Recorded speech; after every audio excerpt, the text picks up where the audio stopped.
I'd like to go over an interview with you guys. A woman and her newborn baby go missing. Everyone seems to be blaming her husband after he has quite a sketchy interview on Good Morning America. There's more, let's take a look.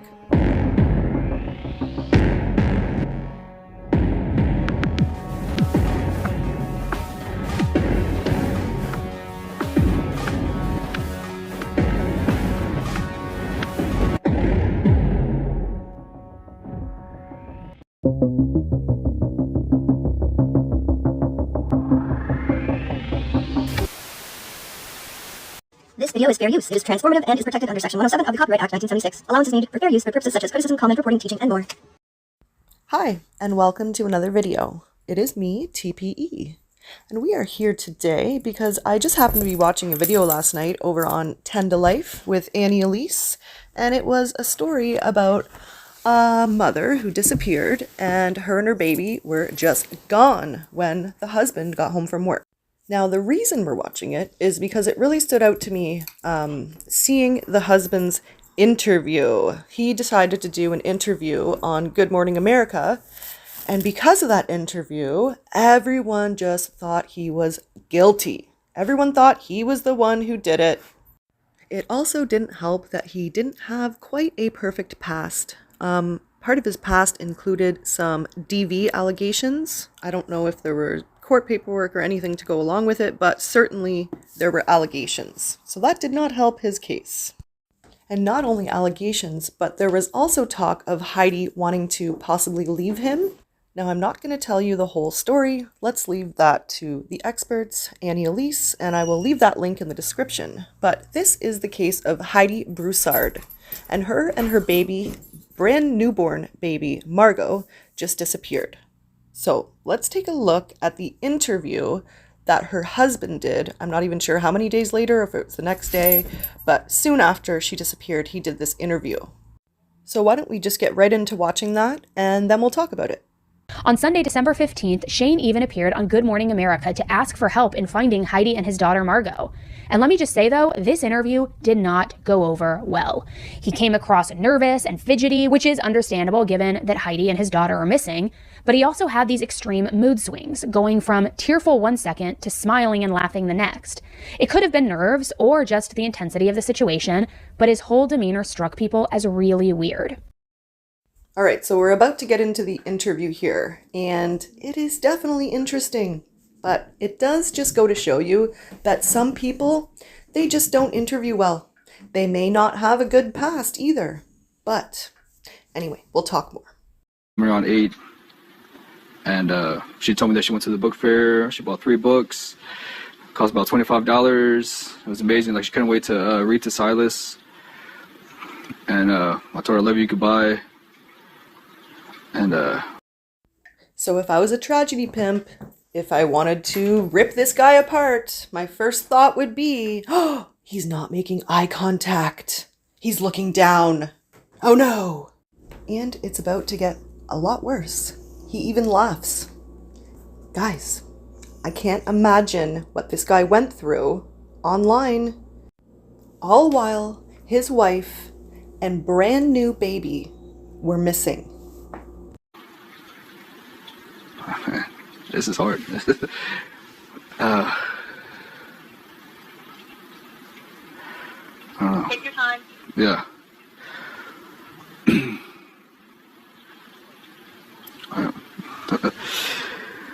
So, I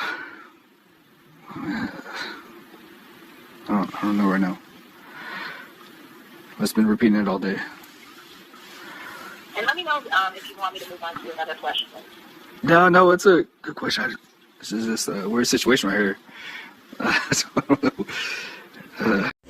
So this definitely continues to get worse, and it's actually really sad. I don't know. She's just an amazing mom. I don't know. I don't know. I need to stand up. I don't know. I can't sit here. This is like make me so. I feel funny. You want to stand here? There's like light. I don't know. Yeah, I'm not good in this situation. Yeah. Stand up. Hey, I'm gonna just reframe a little bit. I'm sorry. No, you're doing pretty Okay. good. Yeah. I mean, the guy literally looks like he's about to pass out. And he gets labeled a murderer for this bad interview. during the worst time of his entire life. I just want you to look for. Yeah. To look Sorry. good. Yeah, thank you. Yeah, and that's the last time I spoke to my my son. Dude, I can't. This is weird. I know. So you're moving my dad. You're moving, like, I can't be professional. I'm not. This is, dude. Okay, I'm gonna call you back or something. I don't know what to do, man. You make me nervous. Do you, I don't know, man. I just want to be natural, man. I just want to, like, this is not. I don't know. Yeah. Try and look at the camera, whatever you want to look at. just whatever. I look down. I'm sorry. That's okay. Do that. You tell me, Whatever you can do, just do it. No pressure, no nothing. If it works, it works. If it don't, it don't. That's just the way we got to do it. I wish people could keep in mind just how unnatural it is to be on camera and be interviewed in the first place, let alone during a trauma and the worst time of your entire life. And then you've got people judging your every blink, your every move, your every single word, every breath, everything. It's kind of sad and it's sickening. And I think we need to stop doing that. I just want to get the word out there. I don't care how I look. Okay. You about ready? Okay. Yeah, because it's louder now. Okay. Yeah, so my other question was, is there anything important of Heidi that's like missing right now? Like, is the cell phone there? Anything valuable missing? There is nothing valuable missing. Her purse and her wallet and everything was up here. Her cell phone is missing. It's been turned off. Whenever I pulled up around 1:40, it's just been off since then. So, like the car seat, everything is upstairs. There's no signs of anything. There's. Okay, and how long have you and Heidi been together? I mean, as long as you've known her, has she ever disappeared before? Has she ever, just No. gone off the grid? No, ma'am. Like She would never disappear. She is an amazing mom. She'll never. We have a 6-year-old son named Silas, beautiful kid. She would never leave him. No, she would never do this. Toward the end of his appearance, Shane became extremely emotional. He begged whoever took Heidi and Margot to bring them home safe. He was crying, he was sobbing. But a lot of people who saw this broadcast, they just weren't buying it. Some people thought that he was faking his emotions, maybe to hide his own guilt. Yeah, I just can't imagine the amount of backlash that this guy got during the worst time of his entire life from people online. Not just the tragedy pimps, but the chats, the live chats. That's where people get all riled up. And it's not just on YouTube, it's on Facebook, it's all over the place. There's comments everywhere that are gonna be there forever. It's sad. It's really sad. It's really sad what is going on right now with Sebastian, with his parents, and who knows if they're innocent or guilty. We don't. But we've been told that Chris Proudfoot, the man who clearly doesn't interview well, wasn't even there. We have to go by what the police are telling us. That's all we can go by. Anything else? It's speculation. And you're hurting people. And if you're gonna judge one guy for being a bad interviewee, why not judge the other as well? Why aren't they all being judged? I don't think any of them should be judged at all. But why is one on a pedestal and one isn't when they both have allegations in their pasts? Make it make sense. All right, let's continue with the interview because it's not over yet. I'm sorry. If you could say anything to, the person that she might be with, like the person, because you said she wanted to do this on her own. So Okay. If you could say something to the person who may be involved in the disappearance. If you're involved, tell them. I don't care. Set her to the side. She'll find her way home. Just bring her home safe, or put her somewhere safe. Her and the baby. Just feed the baby. She's only 3 weeks old. So, just find a way. You won't be in trouble. Just drop her off. She has a beautiful family. Drop her off anywhere. I don't care. Just make sure she's safe and okay. The baby's okay. And then right away. I don't know what. I just want her home safe. It doesn't have to be here. Just drop her off somewhere safe. If it is somebody. Just please come home. Or drop her off at my doorstep. I don't care. Just bring my family home. It's heartbreaking. It's heartbreaking to hear all those words that he just said. And now we know he meant them. But all the people that came after him tore him to shreds for this interview. It's sad. Let's hear what Annie had to say. It didn't help that just a couple of years earlier was the Chris Watts case. And if you are a true crime buff, you know it is almost a go-to staple. Anytime a spouse, partner, husband, whatever it is on TV giving an interview, people jump to speculate and call it out. He's giving me Chris Watts vibes. He's acting like Chris Watts. And this was actually fresh off of the Chris Watts case. So everybody was just looking at him like he was suspicious. He was the villain. So as Heidi's story spread across the internet, people on Reddit and social media just jumped straight to blaming him, alleging that Shane must have killed Heidi. And he also must have killed his newborn baby girl. Then those pictures of Heidi's bruises came out. Sound familiar? We've heard stories about bruises. Some tragedy pimp even tried to say that Sebastian had bruises all over his neck in a certain photo, which was most likely shadows. We have had the same in the Summer Wells case. I'm really struggling with covering any of Sebastian's case right now. I'm struggling to cover any of it. I'm taking a step back, but at times I can't help but speak out. I just find it very painful, very hard to watch, and I feel horrible for this family. Until law enforcement says otherwise, I am going with innocent until proven guilty. We've seen it way too many times. People get blamed, talked about, their past dug into, and it ends up that they're innocent. This has to stop. I don't know what to do about it. I don't know where to go with it. I don't have the answers. All I can do is share how I feel and keep sharing how I feel. That's really all I know to do. We've got a bit more to listen to, so let's hear it out and then we'll talk a bit more. Then those pictures of Heidi's bruises came out. And this whole online speculation, rumor mill, wildfire just hit a fever pitch. And it really didn't look good for him. Because now people were saying he has motive. He has history of being abusive. Maybe he lost his temper. Maybe he couldn't handle the stress of having a newborn. He snapped. He's hiding them. He was at work. He has all of these things. I mean, it was just going crazy. People were online painting him as a murderer. People were suggesting different motives. It was really, really crazy. So 2 days after the disastrous Good Morning America interview, investigators held their very first press conference about the case. They admitted that they still hadn't found Heidi or Margot, and they were now pulling in the FBI and the Texas Rangers to help them. They also shared that they had two leading theories, which barely counted as theories at all, if I'm going to be honest. Either Heidi had left on her own, or she met foul play, which obviously that's not a theory. That's just a starting point for an investigation. So I stopped it here because I don't want to ruin the ending for you. I would much rather you go watch it on 10 to Life with Annie. She tells a great story, let's be honest. I do watch her channel sometimes when I just really need a break from the trauma. I will go and watch videos on actual true crime channels. Channels who tell a story from beginning to end. They don't just talk about the now cases. They talk about cold cases. They talk about unsolved cases. They talk about all kinds of different cases. They don't focus on the same missing child every single day and give you clickbait titles to draw you in just to get the day's gossip. Usually not true. Rumors, speculation, and a bunch of crap. And one thing I've noticed is that the live chats that are involved with these channels really don't help.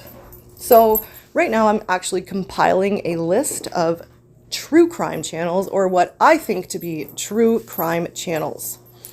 That happened because a subscriber asked me, what do I think is true crime and what channels do I watch for my true crime?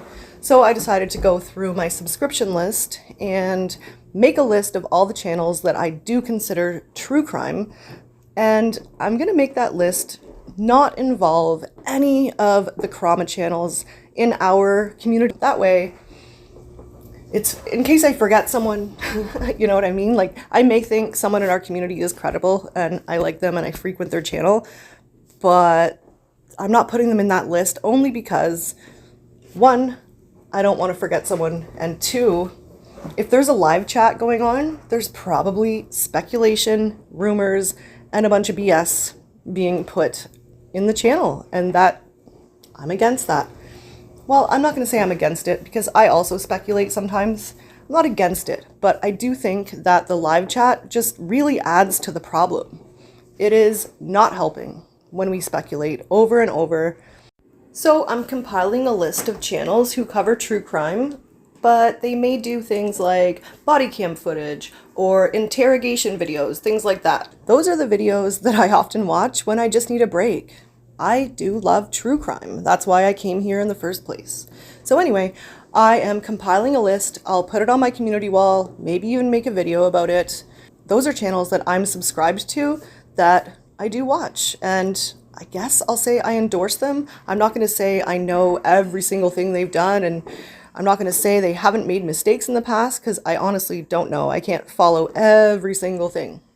For example, Annie Elise, I've heard that she has made mistakes in the past, but I do watch her channel. I enjoy her channel because there's no drama on her channel. Now, what she's done in the past, again, I don't 100% know. She may have made mistakes, but I'll tell you right now, I have YouTube friends who have channels who have also made mistakes, and they've corrected them, they've learned from them, and they've moved on from them. It's about changed behavior. Yeah, people make mistakes, so I think that's important to mention. So please do sub to Annie Elise and check her out and just see if you like the content. I like it because I hear about cases that I maybe wouldn't have known about had she not spoken about it. And she gives you the story from beginning to end, and often includes facts, pictures, and she tells what happened from beginning to end. So back to my list. So that list is going to include channels who generally don't go live at all, and usually they tell a story from start to finish. It's often documentary style, it's often cold cases, sometimes it's even body cam footage. And another thing I actually really enjoy is interrogation videos. So I do watch those. Sometimes I'll spend 4 to 6 hours watching an entire interrogation. And I like to do that while I'm walking the dog or cleaning my house, and I just listen. I'll try and include some of those channels as well. Now you may be thinking, well, how are those channels not tragedy pimps? I've always said it's a matter of perception, it's opinion, but I also have a long explanation for that. And I really do think it depends. I mean, news channels like the National Enquirer, for example, they can be tragedy pimps.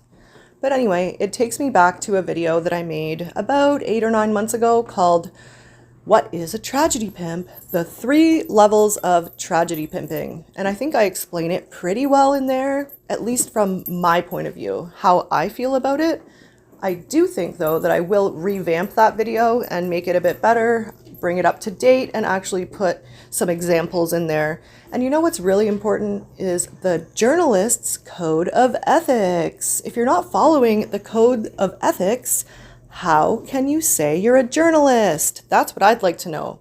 And those code of ethics are super important and really worth looking at. And we do look at those in that video. I think I'll revamp that video as well. But in the meantime, if you want to check out the original version, I'll put that link in the description as well. But I think I made my main point here today, and that is that based on an interview, it's really hard to judge if someone is guilty or innocent of a crime. Not only because they're in the worst time of their entire lives, in the middle of the worst trauma possible, but having a camera shoved in your face and being asked a bunch of questions on the spot while you're nervous and in the middle of a trauma is not ideal. It's not going to be your natural self shining through. Those are just my thoughts, and I'm really tired of people pointing fingers without facts. I'm tired of Sebastian not coming first. I'm tired of hearing about people's divorce paperwork, digging into their past criminal records. That really doesn't help find Sebastian today. I understand. We're a bunch of sleuths. That's what we do. But how is it helping find Sebastian? It's not. First of all, it's not our jobs to find him. It's the job of law enforcement. So let them dig into all that paperwork and let it stay private. It's not helping Sebastian. Keep in mind, all of his schoolmates are hearing all of this. Sebastian could be hearing all of this. If this boy is so troubled at home with his home life, and many of you, I should say, are thinking that could possibly be the reason that he's not home, whether because of someone else or because of his own self removing himself, either way, what's happening online is only making that situation worse. If he's listening to this right now, I can't even imagine what he's going through. And it's very obvious. You channels who are using Sebastian's father for views, clicks, and money, not because you care about him, not because you care that his shoulder hurts or that he's tired or needs to drink more water. No, I don't believe it for a second. You just want him to like you so that he'll continue to communicate with you, not only on your live show, but via text so that you can keep in good contact and keep up to date with all that's going on. If you continue to kiss his ass, you'll continue to get the details that you need for your live streams. It's gross. And all of you people in the live chat egging it on, you're no better. You really aren't. Labeling his mother and stepfather a murderer when you have no facts to back it up is wrong. I think it's 100% wrong to instigate and to involve yourself in that. You're only making it worse for Sebastian. Now, I could also go on all day long about things that his parents have said on live shows that are also not helping Sebastian, but I won't because I think it all speaks for itself. I'm pretty sure it's fairly obvious. But what I will comment on is, why is it okay for one parent to do it and not the others? None of them should be doing that.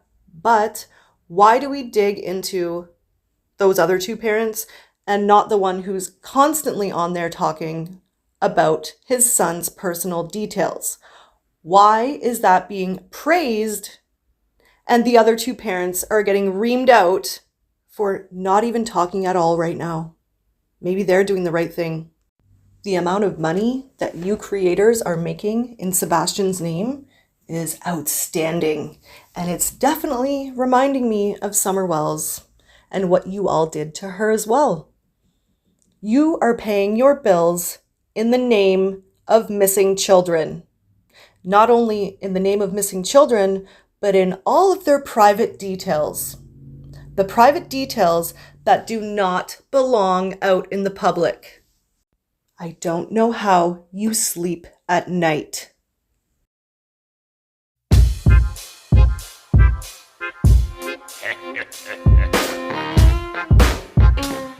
Step right up! Step right up, ladies and gentlemen! Step right up! What do we have here?